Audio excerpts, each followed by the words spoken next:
Unchain the colours before my eyes. Yesterday's sorrows, tomorrow's white lies. Scan the horizon, the clouds take me higher. I shall return from out of the fire.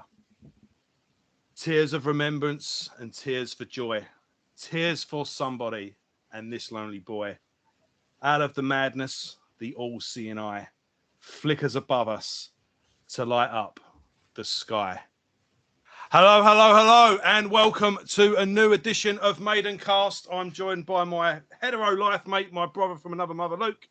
And this is it's not really delayed. We thought we'd let the dust settle, but yeah, this is the, as promised, Paul Di'Anno memorial episode.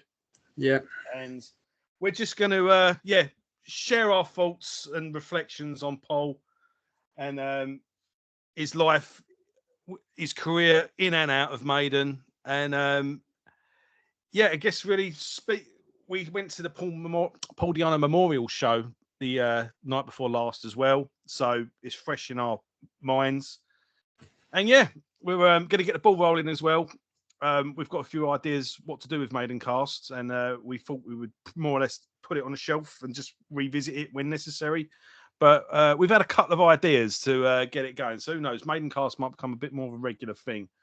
So, yeah, how's it going, Luke? And Yeah, not too bad. I mean, it's not really the episode I wanted to do, to be fair. You know, it's shouldn't be doing, you know.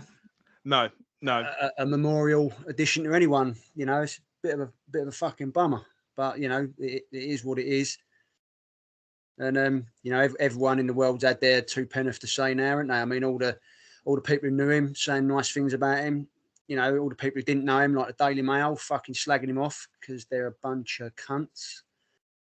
But you know, the people who knew him or knew of him, I mean, hopefully none of the casuals will read that and think that's what he was like, because it's fucking bullshit. I mean, do you know what? I read that piece and it's a fucking hatchet job, wasn't it? I mean, it was just like, it wasn't an hatchet job on Maiden, you know, as well. Yeah, you know, it was more of a like, thing. Oh, the poor dead man, fucking fuck off. They left him penniless, sort of thing, and it's like, well, you know, he didn't do bad out of it. But what was good about that article was that he spoke to his neighbours, and the neighbours didn't know who he was. And like one of them went like, I didn't realise he was famous until you lot turned up, and I looked him up, and he did mention to someone said to him, oh, were you in a band or something? And he went, oh, I was rich and famous, but that was years ago, something like that. But they said he was always pleasant. He, you know, if I walked past his window, I'd wave at him and he'd wave back, and yeah, friendly bloke. Didn't realise, and they all sort of more or less said didn't realise how famous he was. Yeah. But that really rolls into the Paul Di'Anno that we know, though, wasn't he? Because he was always, I mean, we see him. We met him, didn't we, at Cart and Horses all them years ago? And he was a friendly guy. Obviously, he had his limits, you know, where he didn't really seemed not like the limelight, which is, you know, but he was always friendly to me and you. Whenever, you know, when we saw him, he was, you know, just a Cockney geezer, you know. Yeah, you heard the odd story here and there, but it was like, I don't know, you hear that with everyone, and I heard like something about, you know, he was a bit moody. This was before a gig, and this person was one of the opening bands. It's like, well, all bands are moody during the day. They've just got off the bus. They're on it's a stressful thing to do. I mean, you ain't been in the bands the level that he's been in, but even the fucking levels that we've been at, swag, you know. But we always, like the times, you know, we went to these Q&A and a signing session, and he was great fun. We managed to have a chat with him, like a quick chat while he was signing our stuff, and he was happy to talk and chat away. He was, even when his entourage at the time were trying to usher the guy out. He was like, no, fuck off. I'm going to sign for these fans. Yeah, no, I'm not leaving here till they've all had something signed, and that spoke volumes to me. I think someone as well wanted him to sign. I don't know if it was like a charity thing or so. They were like, "Oh, can you come over here and sign this?" I don't know what it was. Yeah. And he went, "No, you can wait. They come first. They've been queuing. You ain't." Yeah. Which I thought was quite good. Sort of guy he was to, you know, to at least when we see him, you know, but it was for the fans, if nothing else, you know. Yeah, but there's been like an outpouring of love. I mean, he even got a tweet from West Ham. I bet he would have been happy with that. Yeah, I saw that. Yeah, he would have been over the moon. I say there was that Daily Mail job where it was a bit, he's thingy, and it was just ridiculous. But yeah, people spoke nicely of him. There was a few bits in there, and it's like, well, they weren't lying, but you know, they could have overlooked that really. But yeah, of course you could, you know. But yeah, it was. I'm just really thankful that I'm, managed to see him. Yeah, 3 times. And seeing him of all places in the Cart and Horses, wasn't it? It was like, that show was really special, sort of thing. And by all accounts, he did 2 shows that time. And by all accounts, the second show was the best one, and that's the one we were at. So yeah, thankful for that. Yep. And obviously at the Underworld as well, that was really great. And that's my favourite venue anyway. So it's great seeing him there. I was ticking that box. And my son got to see him as well when he opened up for KK's Priest. So my boy's a Maiden fan. He's seen Maiden a couple of times. He'll be seeing them again in June.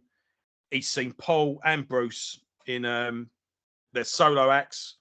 Just got to do Blaze Bailey next. Yeah. And it was and that was quite a night, that, wasn't it, when he opened for KK's Priest? Or he didn't open, obviously he supported KK's Priest, because it was like 2 of the metal godfathers, wasn't it?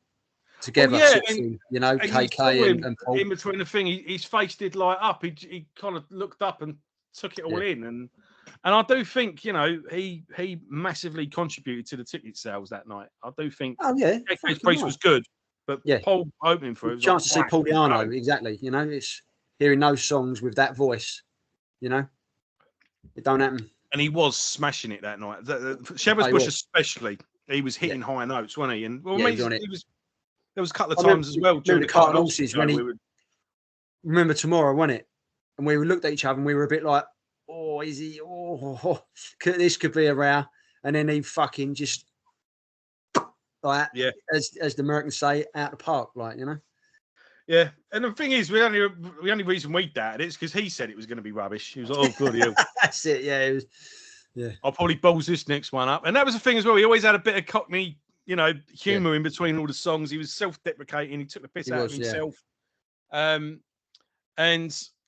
yeah, it was just, he always just seemed like he would be a great guy to have a beer with, and well, yeah.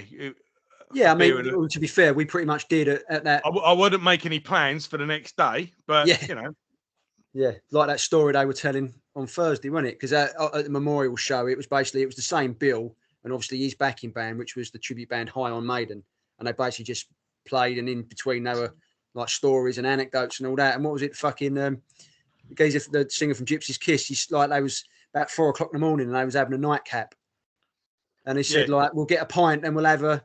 What do you want with a chaser? What do you want? Tequila, fucking whiskey, vodka, or gin? And he was like, yeah. It's like, fucking hell. At 4 o'clock in the morning, they got a gig the next day. But sort of geezer he was. Yeah. Yeah. And what you saw was what you got with Paul, and there was an authenticity with him, and like, for better, for worse as well. What you saw is what you got. Yeah, that's it. Yeah. It weren't always pretty. He'd be the first to admit he was his own worst enemy. He wasn't an angel, and never did he claim to be one. But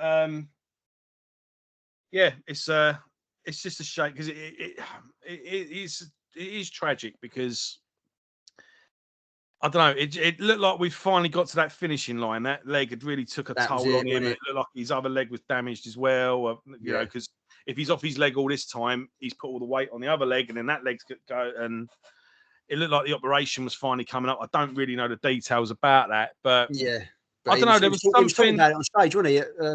At Shepherd's Bush, he was like, "Next time you see me, next year I'll be out here, I'll be up cartwheels and all that, won't it? And dance, I'll be up dancing and doing cartwheels for you." But I don't know. It wasn't like a shock when I heard the news, but it was a bit of a.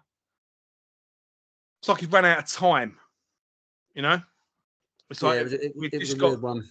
If it was, if everything had just moved forward, and what needed to be done had been done, it would have gone on his feet again. But yeah, I mean, it was planned. I was obviously still planning for tours, because obviously just done War Horse, which we'll be reviewing soon, by the way. And they were still planning tours because his tour manager, who I'm friends with on Facebook, they were like, "This is the last time you'll see a Maiden set.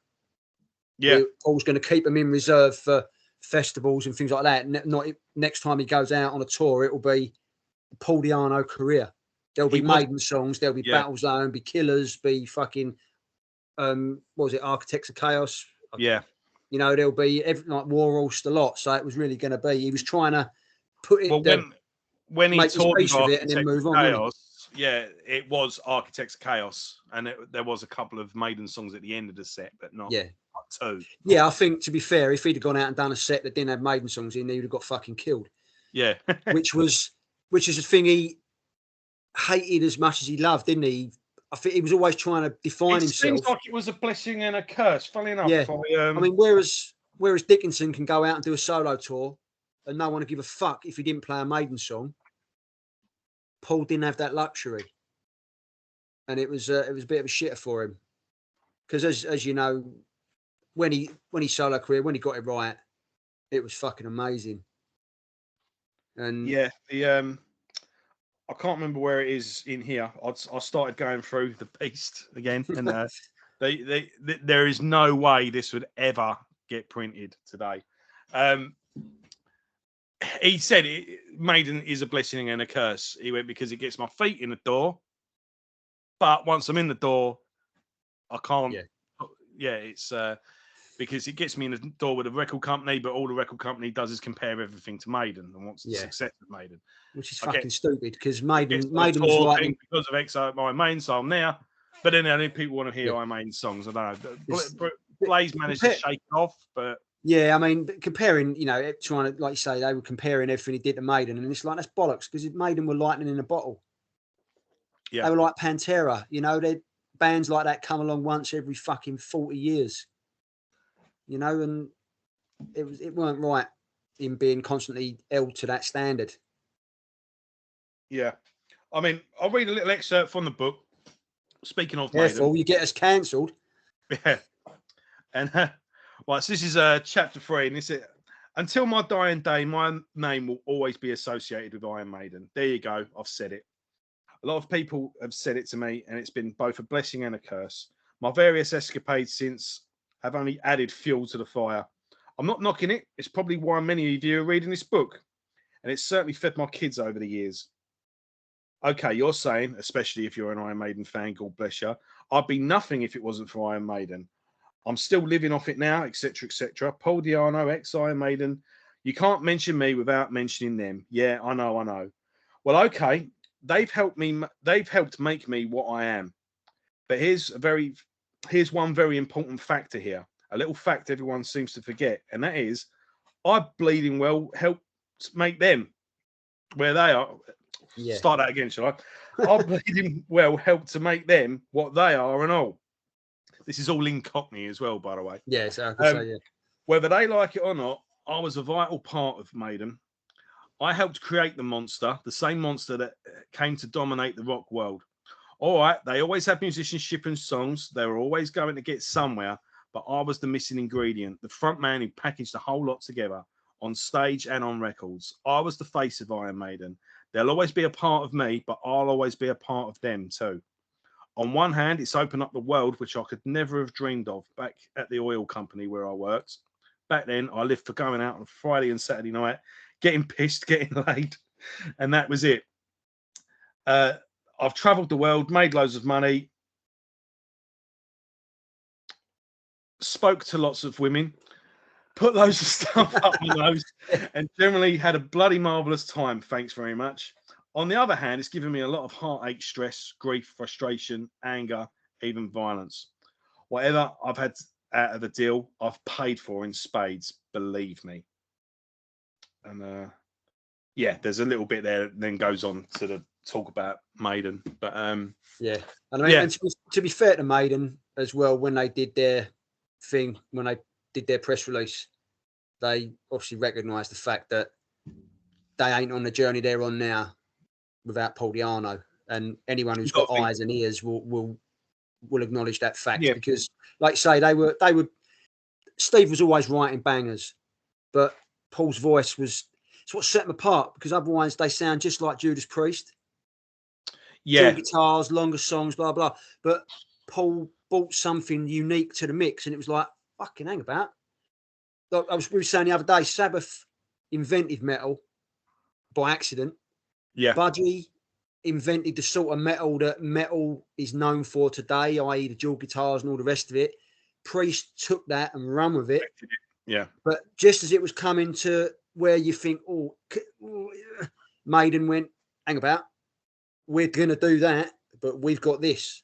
And this was Di'Anno's voice. exactly that. And it was like, totally different. Yeah.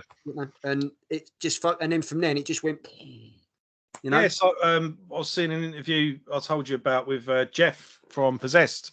And obviously there's the Chuck Schuldiner and who did the first death metal thing. And he just said, like, people always say to me, who created death metal?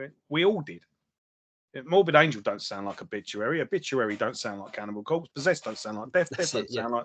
Everyone just put their own thing on it and it all just rose together. So he went, no one created it. And we all created it. And same goes for metal, like you say. And with each new band, a new standard was set. And it was like, right, now follow that. And then, right, add to it. And it's where we are now, you know? That's it. But Paul definitely brought an edge to it. And yeah, he Soundhouse tapes. I mean, I'm no disrespect to anyone, but I don't care about Paul Mario Day or Dennis Wilcock. To me, he was the first true frontman. Well, he was the first, he was the first recorded frontman. Yeah, exactly. Like what you just said about it, each new band brought standard. Without Paul Di'Anno and Maiden taking it to that next level, you ain't got thrash metal. Because Lars Ulrich doesn't put an advert in a music press and no Metallica, and then it's fucking totally different. Yeah, but the first two albums, it was him that was on top of the pops. Yep. You know, people it's easy to forget what an impact that was. Yeah. Live performance as well. The first, all those tours, all those gigs, the first American tour, the first Japanese tour, the headline in Reading, you know. Yep. It's did they headline Reading? They did. No, they played it, didn't they? They didn't headline it, not in 1980, but they got on the bill because they were different. Yeah. Yeah, exactly that. And in fact, there's something here in the book I want to... It's all down to Paul, like Paul's unique voice. If you see that there, you see that in just there where my finger is. See a outline there? Yeah. An early Iron Maiden concert. You can just make out Thin Lizzy's Phil Lynott in the wings behind me. That's mad. Isn't that mad? Fucking crazy. Well, because without, we forget Maiden were heavily influenced by Lizzy, weren't they? Yeah. Dual guitars and all the rest of it. Oh, definitely. Well, I'll speak. Go. If this is your first episode, by the way, me and Luke have been, we've been doing this for a couple of years now. We basically did Iron Maiden 1 week, and then every week we would do a different album a week, and we end up making our way through the entire Iron Maiden back catalogue, and stopped along the way with every side project and solo album along the way. So if this is your first episode that you just stumbled across, just go on the channel, look, playlist, Maidencast, the whole library's there for you. And as I say, at Peace of Mind, the influence of Lizzy is definitely there in it's baked into the cake of Iron Maiden. And I've said, Where Eagles Dare is I think Phil Lynott was on the phone asking for his riffs back. So, but yeah, and he had his moments. He had his post Maiden bands. I mean, truth be told, he never quite got that bands that no, he didn't match what Maiden did. We can argue what he should have done. I suppose it's easier to do now. I think he the one he had the best chance with, ironically, was called Killers. So even then, you could argue. I think didn't he say when he joined the band, or he was asked to join the band, he said, "What's the band name?" And they said Killers, and he's like, "I'll get the fuck out of here. How am I supposed to?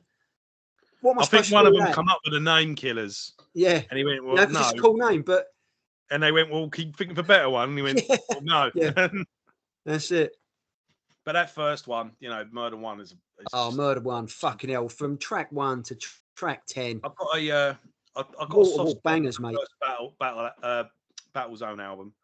But as we said as well, you know, the most ironic thing about Paul was that he was this, you know, hard rocking, heavy metal, you know, maniac, but he actually did shine at his best when he was doing a ballad.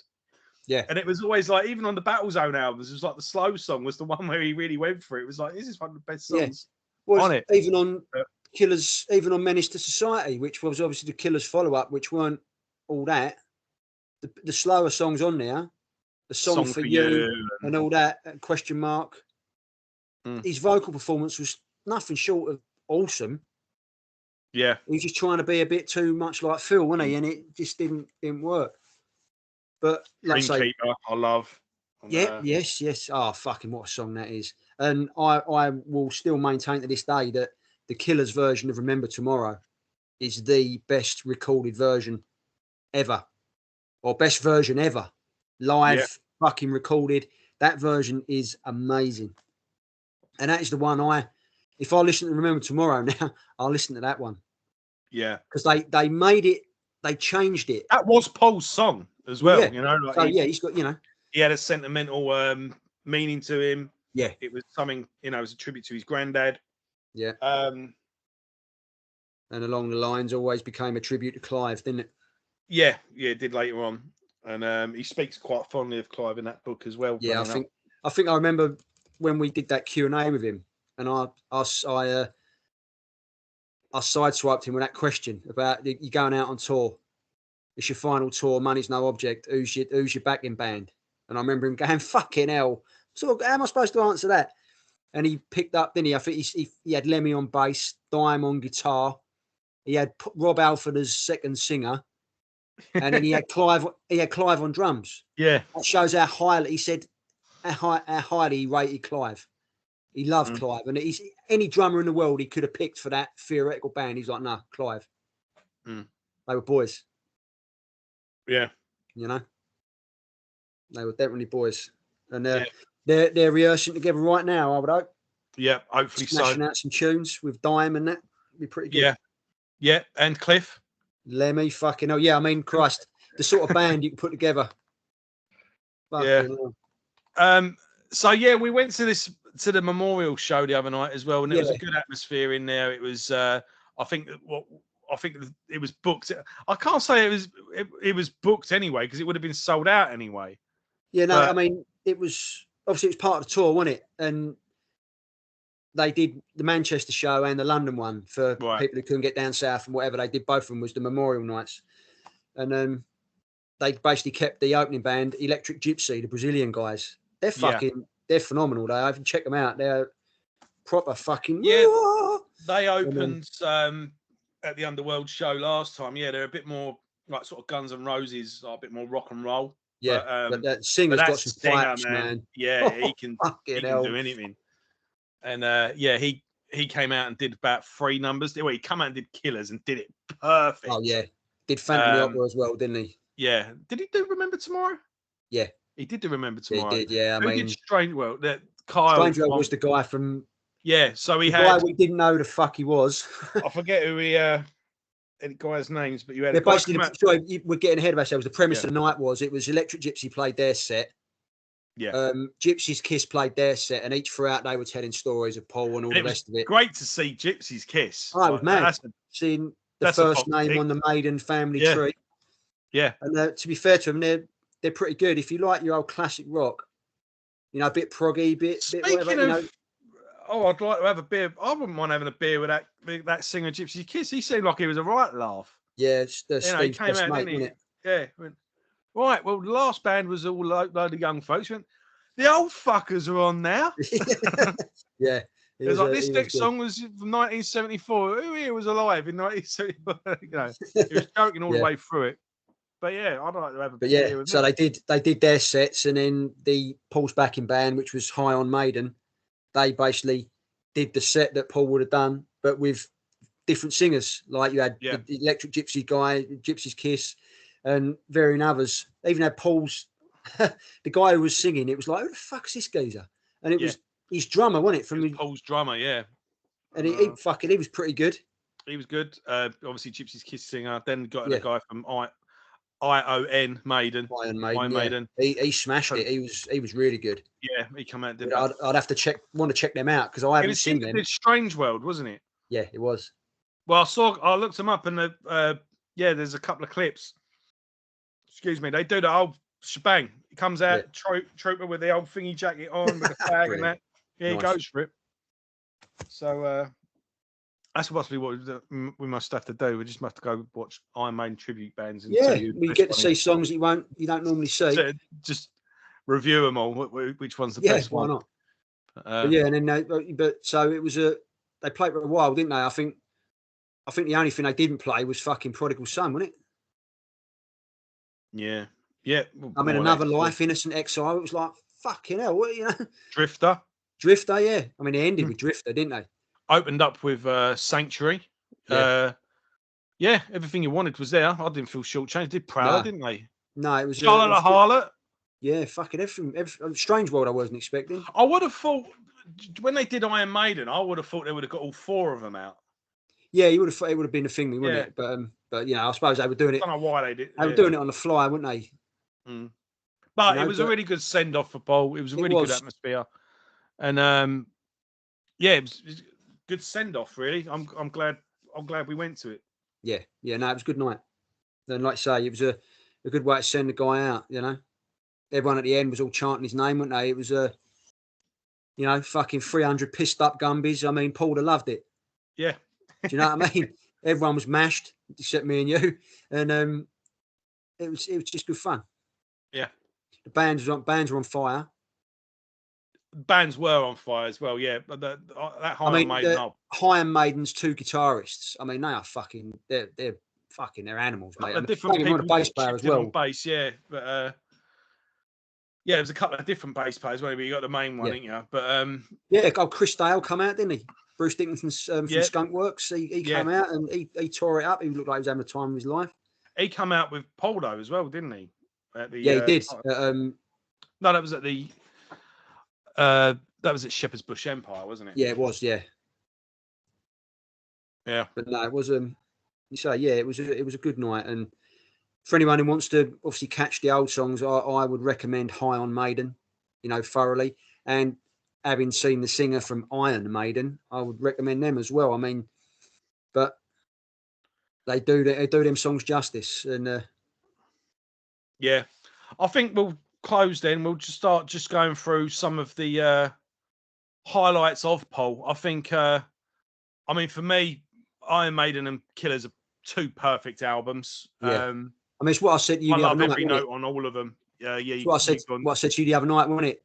Side A from Iron Maiden. Does it get more fucking classic? Is there a better 4 tracks? Yeah. On an album side, especially in that time. I mean, fuck's sake. I mean, Prowler, Remember Tomorrow, Running Free, and Phantom of the Opera. Yeah. I dare you to pick. Go through all your fucking albums. I dare you to pick 4 songs on a side that's better than that. Yeah, exactly. I'll wait. And it's phenomenal. And I mean, I've recently rewatched as well the Live at the Rainbow Theatre, and that is just a perfect half hour. Oh, that was a banging gig. The way it's filmed, the set list. I remember having that on video, and I regret throwing it away, even though I've got it on DVD. But it was just VHS is coming back, by the way. Have you noticed that? Yeah, I've seen it. Yeah. Alien Requiem is coming out on VHS. Yeah.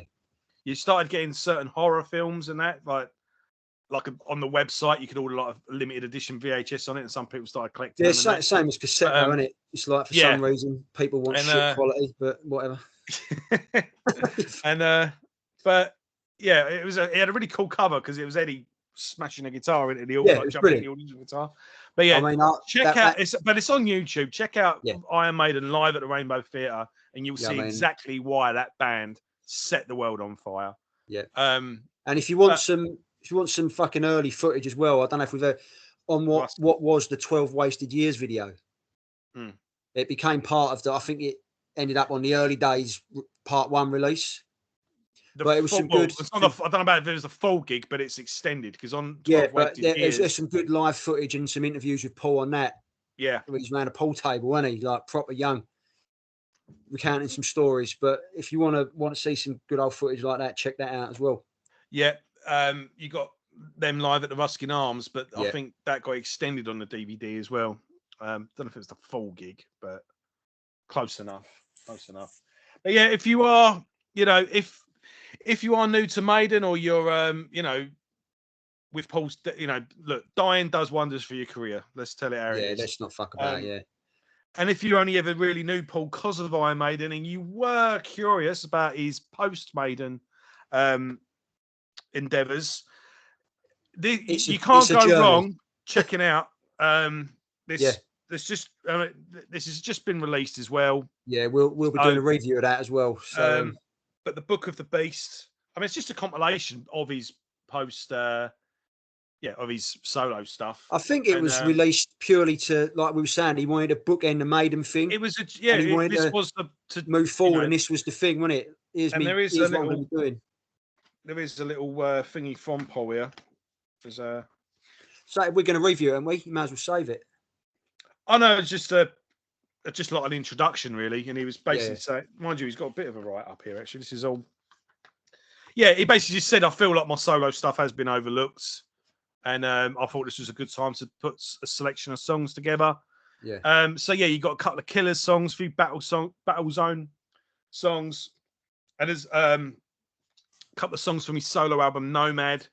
And it's a good introduction. If you're thinking of dipping your toe in, I wouldn't go straight in, right, buy this album, buy that album, etc., etc. But if you were curious, wanted to get an idea of what you were getting into, perfect introduction there. Yeah. And listening to this as well, it sounded like a live set. It was like, imagine if you just played this set, you'd go home happy. Yeah. They miss Marshall Lockjaw. There is that. What a banger that is, DVD comes with it's pretty good as well. And there's a couple of odds and sods, a couple of new recordings, a couple of covers. There's even a song from his punk band, the Almighty Inbreds. It's pretty good. So you get yourself a release it's new and it's actually easy to get. Yeah. So the other stuff you'd have to be a bit of a fucking. You'd have to get hold of Indiana Jones, wouldn't you? Yeah. Try and find some of it. I highly recommend. I think that his best post Maiden, though. I think the first Battle Zone album, the first Killers album, and his solo album Nomad. I think that's the three. Get them free. And Modular Architects Chaos is pretty good. The song Dead Eyes. That song's a tune. Yeah. So, but it's that's all the thing, wasn't it? There was always, no matter. It was inconsistent, but when it was good, it was really good. It was consistently inconsistent, but when there was highs, they were high, weren't they? Yeah. Like say, you mentioned Dreamkeeper, didn't you? And fucking Marshall Lockjaw and things like that, mate. I mean, bangers, absolute fucking bangers. And, the guy did know how to do it. He just didn't have any luck, I don't think, afterwards. Yeah. Yeah. It was, like I say, I think if I could talk to him, I would have. He should have gone over to America because thrash metal was really brewing at that point. Yeah, and he should have jumped on. Either should have put together a band or joined. Yeah, imagine if Paul Di'Anno joined Exodus. Yeah, you know what I mean, or Armored Saint or whatever. But the thing is, he waited 3 years and put out a fucking AOR album, didn't he? Which is an underrated piece of work, if ever there was one. It's a work of genius. Jesus Christ! I'm gonna do a Di'Anno tribute band. There you go. I'm gonna instead of Iron Maiden, just play that album. Just play that album.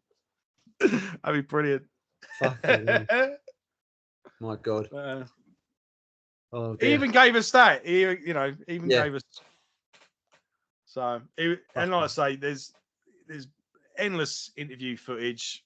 Yeah, he was. There is. Yeah, Paul Di'Anno was a character at the end of the day, and he wasn't.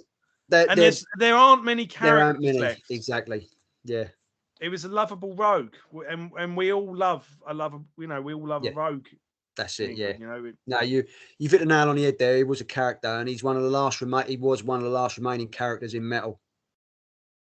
You know what metal's morphing into. You're not allowed to be a character now. You're not allowed to be a bit Larry. You got to fucking toe the line. You got to be this. You got to be this and this. And Paul Diano was like, "Fuck off," exactly. you know. Yeah. And that's how he was. Yeah. And it's that attitude that created this fucking genre. Yeah. Bit of punk.